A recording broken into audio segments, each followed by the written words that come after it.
One of the things I like best about being an early adopter is the ability to have so many more doors open for you. Hey there, welcome to my epic journey. This is Brandon DeVere. Thank you, as always, for tuning in and sharing your time with me. I do appreciate that. We are on the journey from 600 to 0 back to 600 plus, and everything that lies within that journey we will share here. Super excited. One of the things I looked at, like I felt like I was an early adopter at EXP, which I still think I kind of was. I adopted it as early as I could have. When I first heard about it, it was probably a couple months from when I first heard about it, maybe not even that month or so when I first heard about it till the time that I made the move over. But still, it was to that point where I think we're already about 7,000 agents. I think my agent number was in the 9,000, so there had already been a couple thousand that had left at that point. And so one of the things that I like now about the early adopter opportunity is that we're still in that phase.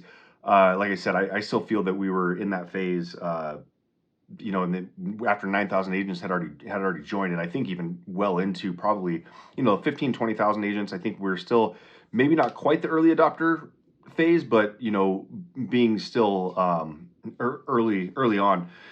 One of the things that I do enjoy now is because I believe I'm agent number 232, I believe at Epique, but the benefit of this is having the ability to be heard and things like that, and get on calls. Like today I was on a couple calls. One of them was a call where I was talking to the CEO, and we had other benefits that we're trying to offer and bring to the table, bring to the agents. We're offering more benefits. We have 7 that we're offering for sure, and potentially 8 or 9 that we're gonna announce at the event here on the 22nd of April of this month. The 22nd through 24th, we're gonna announce at our convention here in Las Vegas, which is free for agents, by the way. And one of the things is just being able to say, hey, here's some input on something that I think would be a benefit for the agents within the company. Will you have a listen? And I get that opportunity. Not just me. I mean, being an early adopter, you get those. You're able to build those relationships early enough where you have that option and that ability to reach out and have the CEO on a phone call that could, or on a Zoom call that could be something. Obviously, you're not wasting their time with just anything and everything. You vet it first, and I had done a couple of these are relationships that I've built up over the last 5-6 years. Others have come more recently. But that's the benefit. They're not the benefit. That is one of the benefits, because the reality is we get so many opportunities. From being that early adopter, for instance, being able to be in the front, especially in a rev share type model. Adopting now, like doing it now, is going to be much more beneficial for the rev share portion than in 5 years, right? But it still, in 5 years, the benefits will have just been even grown more. So that's why we don't tie ourselves to our value prop being fast growing or biggest, or even just the earlier you get, like if you get in early, if you tie in your value proposition to just being early, then what happens when you're not early anymore? There's no value proposition. So that's why the benefit is that the benefit of tying your value proposition to added value and giving more value is that in 5 years, when it's not early, or even 10 years, right? When it's not super early, that you have the ability to still join a great company, because that's where the value is. The value is in for the agents, because the reality is there's not a lot of people that actually do rev share, right? And do recruiting.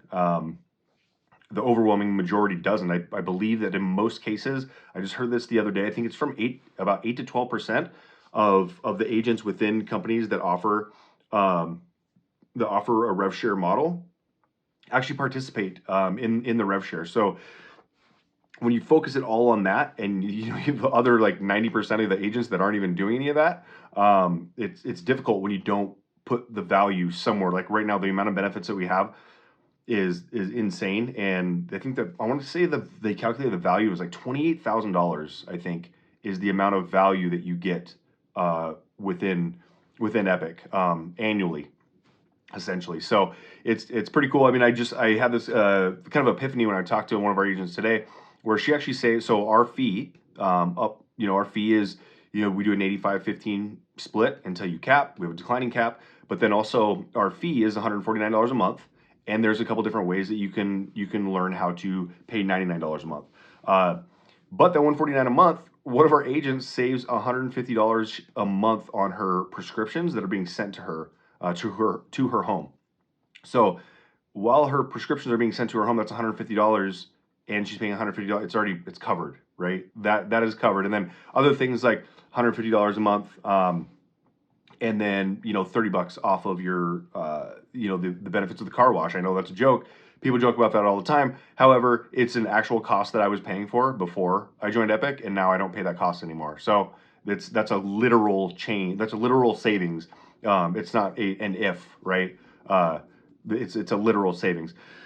So, but the benefit, as we continue to focus on our benefits, that's the value prop. It doesn't matter how big you get, how early, how late, whatever. The value prop is built into not being early. It's built into the benefits and value that we're offering the agents. So, yeah. So with that being said, like I love the idea of the early adopter. The other thing is that you catch the eyes of some people. For instance, today we're on a call today with a former broker. This broker actually built their brokerage up to 150 agents, closing about 14 to 1,500 transactions a year, and then they turn around and sold it to a much larger brokerage and stepped away for a couple years. And now they want to step in and start building, another not traditional style brokerage, but they want to go out and what did they do to get 150 agents before? They went out and recruited. So they built relationships. They got people. They recruited. They attracted agents, and they got to that 150. But now he sees the value in not doing it the same traditional way. So now we're on this conversation on this call today, and he's talking very casually about bringing 200, 300, 400 agents over because he knows how to structure that and how to do that, and knows that he can leverage that way more than if he were to do it as, let me go start my own brokerage, my own brick and mortar, and do all that. And then you see a lot of agents, I talk about the teams, right? A lot of team leaders are learning that you can bolt on, and you're going to save money by taking your brokerage or team to Epique and offering all these things, because if you try to do it on your own, it would be too expensive. And now you can do it at a fraction of the cost, and even create a similar split than what you had as what you had before. So that's it's super exciting. Like I said, it wasn't a 150 agent team that we were on a call with today, but it was a former broker of that size. In addition to, we're talking to another agent that is a principal broker, and they are very interested in doing this, and they're moving over with us here at Epique and doing the same thing because they see that particular principal broker was looking to go start their own brokerage and partner with somebody else, but now they saw this model and they're like, why would we go start our own local brokerage when we can just leverage across the entire country? And eventually, when we go into other countries, you're going to start going internationally, and when you can leverage internationally, that's an absolute game changer in itself. On top of the game changer, being able to leverage yourself through leverage other things to prop yourself up to basically collapse time and see that growth happen in kind of that hockey stick manner. So, just want to talk about those couple things. Early adopters is a big move, or it is a big thing, and it offers a lot of opportunities beyond just what's happening with home sales or listings or leads or even revenue share and attracting agents. But that's something I would recommend thinking about. One of the best. I heard of EXP first. I will give them full credit. No, I won't give EXP full credit for this, but I will give the people within EXP that share this, because I don't know where they heard it. Did they come up with it? I don't know, or did they hear it somewhere else in another industry? I don't know. But essentially, they talk about how when you get in these startups, it is like buying a new construction home.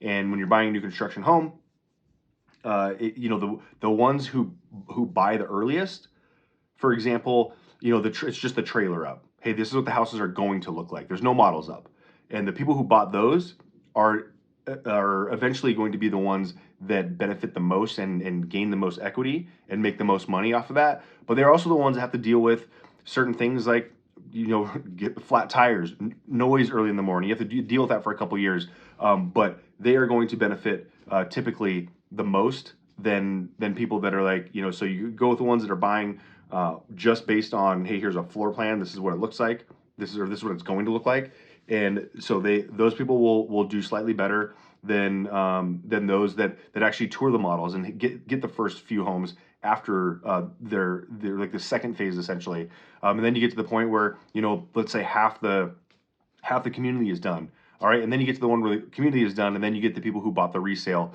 But the people who will have the biggest gain over that amount of time are the people who bought in early, but also at the same time, they are also the ones that are going to have to, there's going to be some things to deal with, right? Are we a perfect brokerage? Absolutely not. Do we have some things that we're working on? Of course, absolutely.